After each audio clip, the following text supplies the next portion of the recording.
សម្រាប់ថ្ងៃបុណ្យចូលឆ្នាំប្រពៃណីខ្មែរយើងថ្ងៃទី1បងប្អូនណាអានេះគឺគេសម្រាប់ខេត្តបាត់ដំបងមានអានេះជាប្រភេទដូងខ្ទិះបងប្អូនណាគេតាំងពីពណ៌ផលិតផលខ្មែរយើងសុទ្ធបងប្អូនណាអញ្ចឹងទឹកដីខេត្តបាត់ដំបងគឺសម្បូរផ្លែឈើធម្មជាតិច្រើនបងប្អូនណាសម្បុកស្រូវអីនៅខេត្តបាត់ដំបងហ្នឹងសម្បូរច្រើនបងប្អូនណាមានផ្ទៀលមានអីចឹងបងប្អូនអ្នកខេត្តផ្សេងអាចមកលេងបានគឺសម្បូររបស់ហូបនោះជារួមសម្បូរគ្រប់បែបហ្មងខេត្តបាត់ដំបងអញ្ចឹងនៅសល់2ថ្ងៃទៀតបងប្អូនណាលទ្ធផលបាត់ដំបងបង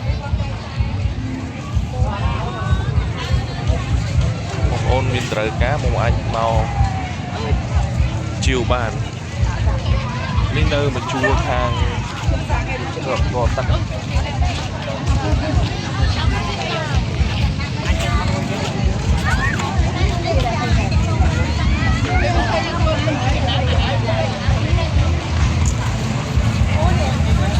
ណែmấy con sò bò đâu một này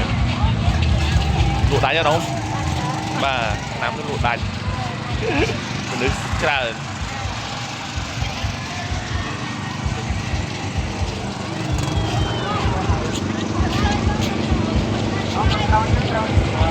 thầy ô bông ôn nè khám xây tu sân á thầy khám bật bóng cho nó mới riệp chòm xã bóng ôn áសម្រាប់នេះគឺថ្ងៃចូលឆ្នាំទី1